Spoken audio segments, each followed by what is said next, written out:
I get iOS.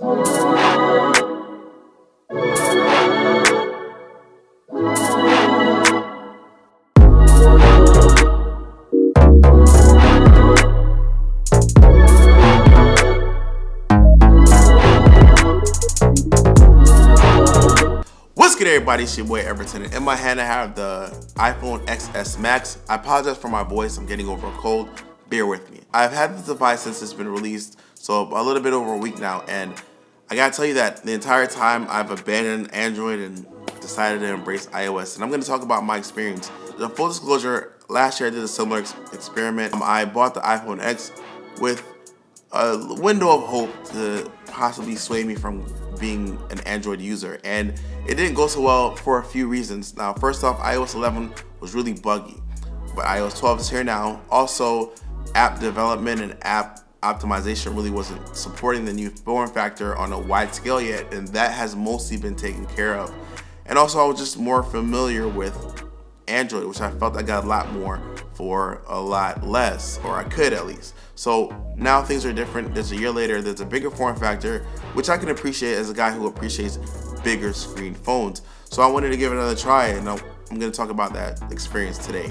So first off, I want to talk about like my approach. Now, rather than it being a spec for spec comparison, this was more of an organic courtship. And after about 3 days, I started to like the darn thing. The fact that iOS uses swipes to go back from a submenu versus having more like a dedicated back button when available was something that I had to embrace rather than compare and complain about. It was kind of weird because I knew numerous individuals who left Android and went to iOS, and I kind of dismissed them as lazy or just out of touch with technology, but I started to become one of these individuals. I really appreciated Apple's consistency with performance for the iOS 12. The animations felt really smooth and really polished. Now, one thing I want to make clear is that every compliment that I give to iOS is not a knock on Android, okay? Just want to get that out the way. But let's talk about some of my specific experiences with this device, the iPhone XS Max. Let's start out with the camera. The photos that I took were majorly pleasing, but let's go into like this whole new portrait mode, which I feel got worse. My hair is longer than the first time that I used it a year ago, and well, it's having like this really weird ghosting effect on the majority of the portrait shots that I took, and it just was very missed for me. I think that the iPhone X's first generation camera for portrait mode was actually better. The dynamic range is what's being really touted this year, and also the photo processing of taking multiple photos and layering them into one photo to get the most detail out of each shot is really something that I was really impressed with. Photos overall look more detailed. You can see a lot more shadows in the background. It was just an overall pleasing experience. So let's talk about battery life, especially in this XS model. Now, battery life for me was overall average. I'm not gonna say it was good. It was like a regular phone. It didn't give me exceedingly great battery life. Now, for me, it's a little bit of a special case. I have to give this asterisk here because majority of my day, in my building, I get really bad reception. So the phone is giving extra processing power to try to search for a better signal. So my battery gets drained pretty quickly, but it's definitely a couple hours behind like one of my flagship devices that I use on Android, the Note 9.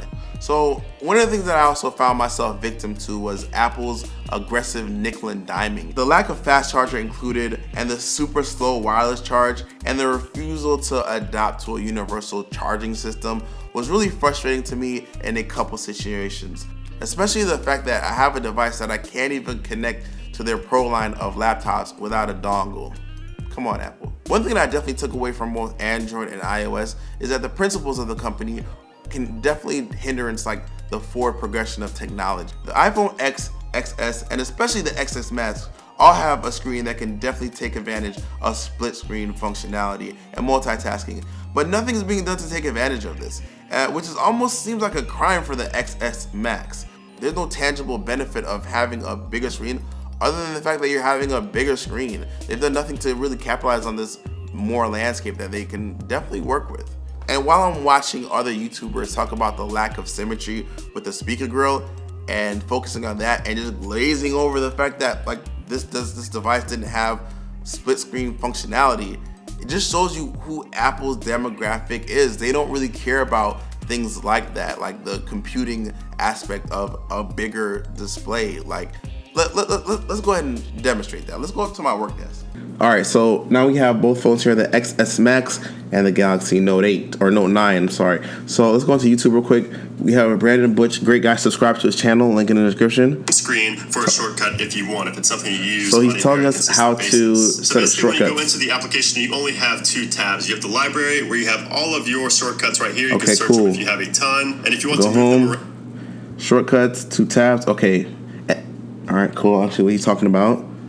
Or delete them, just click on edit. It goes into wiggle mode and you just basically can move them around whenever you want.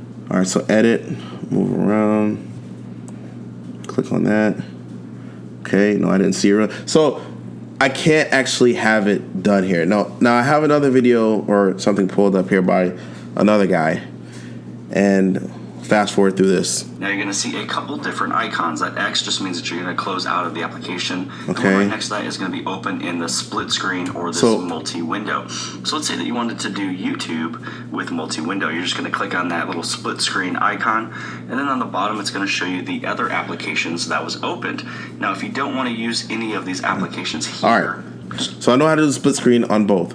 The point of this is to show you that, well, both of these devices are allowing me the ability to view a video, but I have to interrupt one thing to do another. From a productivity standpoint, it's definitely annoying. And, you know, they had the opportunity with this wide of a landscape. I mean, you definitely have the opportunity to do split screen, but there's literally not much. It's just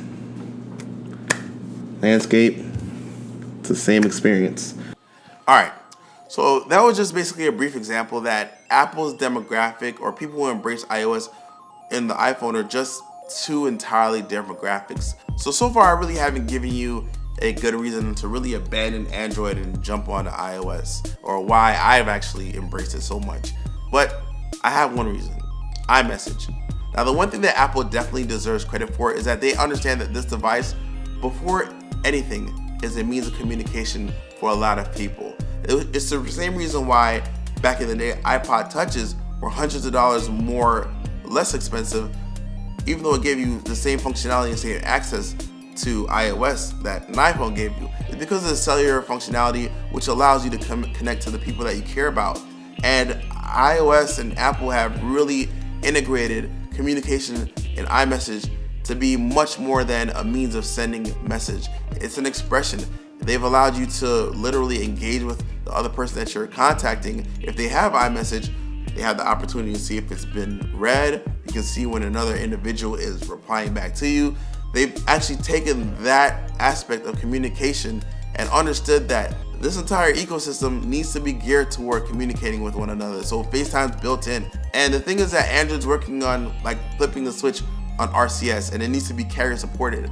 But even when that happens, that's a feature, and that's not going to support the integration that iMessage has. So Google has had this long history of like expanding different features and different apps to try to support and find a messaging solution, and they haven't been able to do that. So let's flip back to Google for a second, because they're not chopped liver. In fact, I installed so many of Google's apps on the iPhone, you might think, well, damn, he didn't embrace Apple at all. But the thing is that I feel Android is a better computing device. The benefit of Android is having choice, and I don't necessarily have to use the Pixel. I can go for the Note or HTC or OnePlus. All the devices offer a unique feature set and design that take advantage of Google's offerings. One thing I definitely miss is the split screen functionality and the conjunction of picture-in-picture. I can watch a YouTube tutorial about the phone that I'm actually using and perform those functions without missing a beat. That's something that I think is invaluable. I also take road trips, and when I do, I like to listen to Stephen A. Smith or Shannon Sharp play on YouTube while in picture-in-picture, while the main screen is my navigation. I mean, yeah, I'm not actually watching the YouTube, but I can have it playing in the background because I'm focused on driving.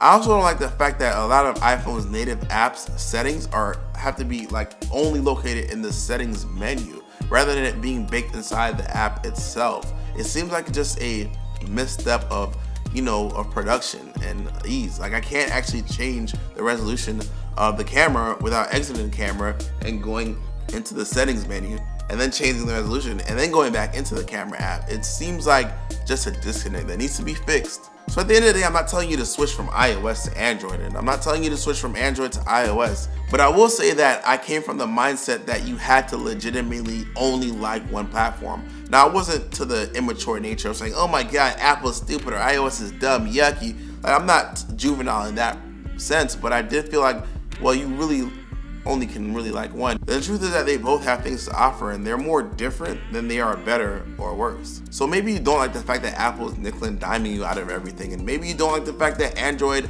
has not progressed beyond SMS, and that engagement is really important to you. Both these platforms have definitely benefits and things to offer, but I found myself now in that 2% range where I'm one of the users who will carry two phones, and they both won't be an iOS device or two Android devices. I see the benefit of both.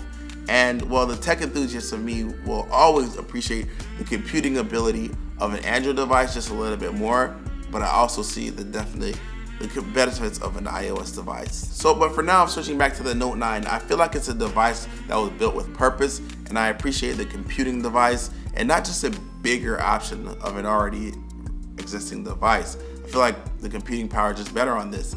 But that's just my personality. It doesn't need to be the same for you. But the only difference is this year, I'm keeping the iPhone XS Max. And I might switch back from time to time. But either way, guys, that's what it's all about. Either way, guys, thank you guys for watching. If you liked the video, hit a thumbs up. Subscribe if you're not subscribed. And stay tuned for more. I'll holla at you. Peace!